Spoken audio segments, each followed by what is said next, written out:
नमस्कार दोस्तों, आज मैं आपको एकादशी व्रत पूर्ण करने वाले गणेश भगवान की कहानी सुनाने जा रही हूँ। प्रेम से बोलिए गणेश भगवान की जय हो, विष्णु भगवान की जय हो।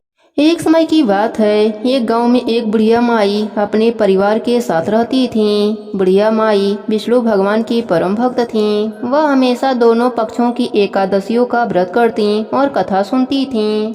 उन्होंने कभी भी व्रत में गणेश भगवान की कथा न कही न सुनी।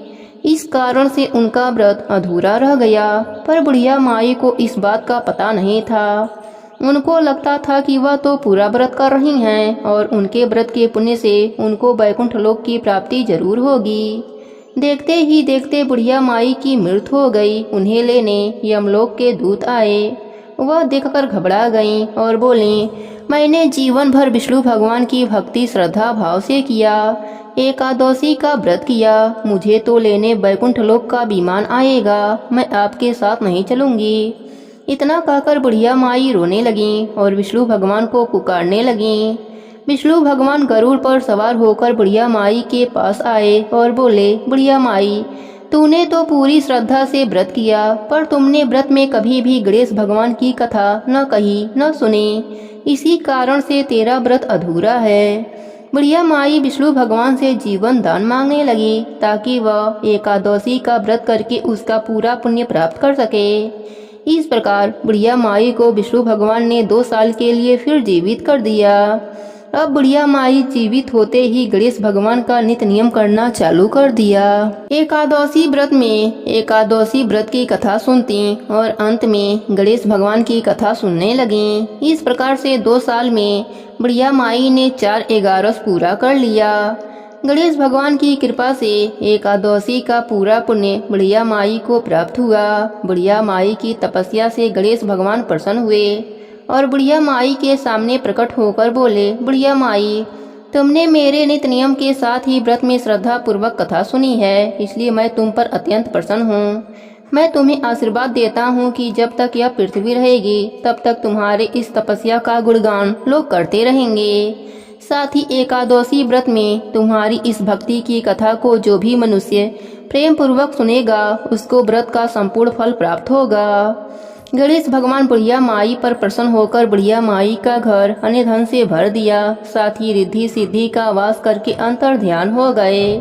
2 साल बीतने पर बुढ़िया माई की मृत्यु हुई। इस बार उन्हें लेने वैकुंठ लोक का विमान आया। बुढ़िया माई को पूरे मान सम्मान के साथ वैकुंठ लोक ले जाया गया। इस प्रकार गणेश भगवान की कृपा से बुढ़िया माई का घर अन्य धन से भर गया और मरने के बाद वैकुंठ लोक का सुख मिला।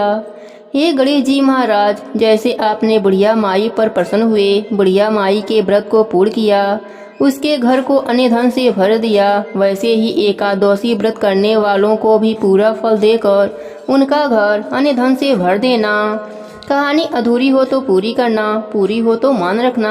प्रेम से बोलिए गणेश भगवान की जय हो, विष्णु भगवान की जय हो। बहुत समय पहले की बात है, एक गांव में एक परिवार रहता था। उस परिवार में 4 लोग थे, एक माता पिता, उनका एक बेटा और एक बेटी रहते थे। जब दोनों बच्चे बड़े हो जाते हैं तो माता पिता अपने बेटी के लिए अच्छा घर बर देखकर उसका विवाह कर देते हैं।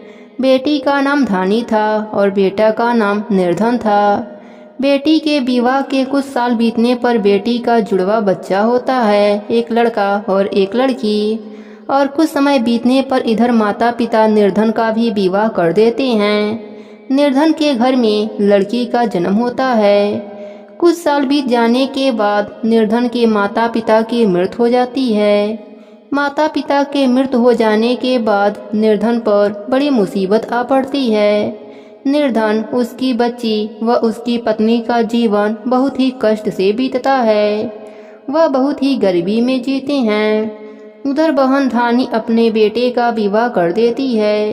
कुछ समय बीतने के बाद बहन को पता चलता है कि मेरा भाई बहुत दुख में है, लेकिन बहन को तो अमीरी का घमंड हो गया था। वह अपने भाई और भाभी को कभी भी देखने नहीं आई। धानी की भी बेटी बड़ी हो गई थी। धानी ने अपने बेटी का विवाह का दिन तय कर दिया। दुनिया लोग को निमंत्रण भेजी, लेकिन अपने भाई निर्धन को नहीं भेजी। वह सोचती कि मेरा भाई बहुत गरीब है, अगर मेरे घर आएगा तो मेरी इज्जत मिट्टी में मिल जाएगी।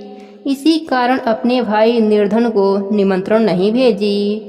लेकिन जब धानी की बेटी की बारात आने वाली होती है, उसी समय निर्धन को पता चलता है कि उसकी भगनी का विवाह तय हो गया है और आज ही उसका बारात आने वाला है। अब तो निर्धन मन ही मन सोचता है कि मेरी एक ही भगनी है, मैं तो उसके शादी में जरूर जाऊंगा। निर्धन बहुत गरीब था, उसके पास कुछ देने की वस्तुएं न थी। आसपास के घरों से बिछिया, चुनरी और साड़ी का इंतजाम किया और पैदल ही लेकर धानी के घर चल दिया।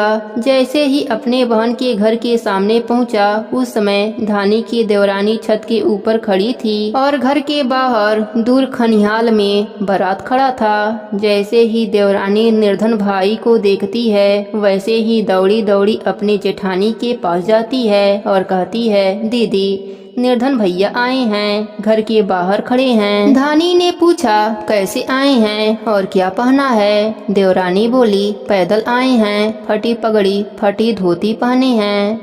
बहन बोली, मेरे ससुर हवेली के सामने दुकान में बैठे हैं, मुझे शर्म आती है, भाई को बोलो पीछे के दरवाजे से आए। भाई के आते ही बहन ने भाई को एक कमरे में बंद कर बाहर से ताला लगा दिया। एक तरफ लड़की का विवाह हो रहा था, गाजे बाजे बज रहे थे, अतिथियों को भोजन कराया जा रहा था और दूसरी तरफ भाई को कोई पानी तक पूछने वाला न था। भांजे की बहू को दया आई और उसने दरवाजा खोल दिया। दरवाजा खोलते ही भाई वहां से भागा। 2 दिनों से भूख प्यास के कारण उसे चक्कर आने लगे। रास्ते में गणेश जी का मंदिर था, वहां जाकर गिर गया। रोते रोते गणेश जी को अपनी व्यथा सुनाई और बोला, आज मेरी गरीबी के कारण से मेरी सगी बहन ने मुझे धिक्कार दिया। घर जाने पर मेरी पत्नी जब पूछेगी कि विवाह से क्या मिठाई लेकर आए हैं तो मैं क्या जवाब दूंगा। गणेश जी को उस पर दया आ गई और वह बोले, मेरे बगीचे से ककड़ी और तरबूज तोड़कर ले जा। भाई ने ककड़ी तोड़कर झोला भर लिया और अपने घर गया। घर जाते ही बच्चों ने पूछा, पिताजी बुआ के वहाँ से हम लोगों के लिए क्या लाए हैं? झोला खोलते ही छोटे तरबूज सोने के गेंद में बदल गए, बाकी तरबूज काटे तो उनमें से हीरे मोती निकले। पत्नी बोली, आप बहन के घर से इतना कुछ क्यों लाए? आपकी बहन ने हम लोगों को बहुत ज्यादा दे दिया है। भाई ने कुछ जवाब नहीं दिया। गणेश भगवान की कृपा से उनके दिन बदल गए। भाई का काम धंधा जोरों से चलने लगा। धीरे धीरे गहने बने, रहने के लिए मकान बन गया। पत्नी बोली, ननद जी को बुलाकर लाओ। भाई नए कपड़े नए जूते पहनकर रथ में बैठकर बहन को लेने गया। देवरानी बोली, भाभी जी आपके भाई आए हैं।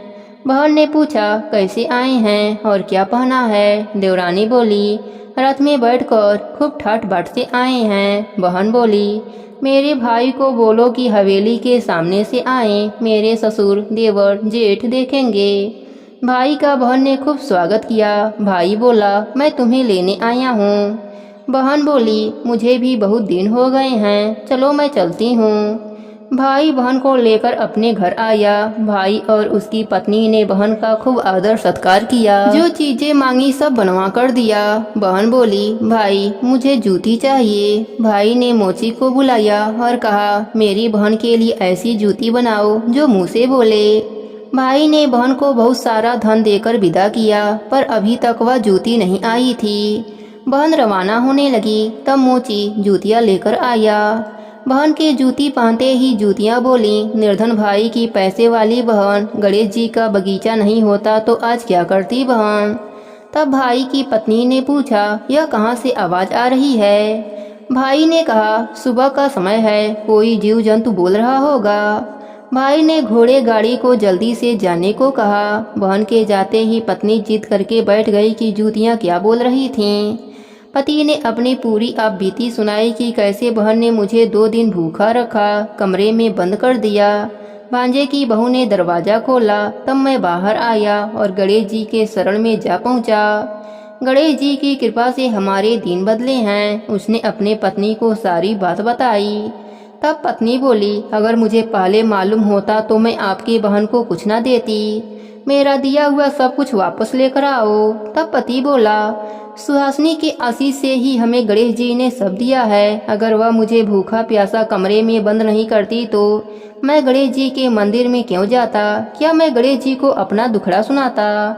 तुम अपना मन मैला मत करो, अपने पर तो गणेश जी की कृपा है और किस चीज की कमी है। फिर दोनों गणेश जी के आगे झुककर प्रणाम किए और जयकारा लगाए। हे गणेश जी महाराज, जैसे आपने गरीब भाई पर अपनी कृपा करी, वैसे ही अपने सभी भक्तों पर अपनी कृपा बनाए रखना। सबके व्रत को पूर्ण करना। कहानी अधूरी हो तो पूरी करना, पूरी हो तो मान रखना। प्रेम से बोलिए विष्णु भगवान की जय हो, गणेश भगवान की जय हो।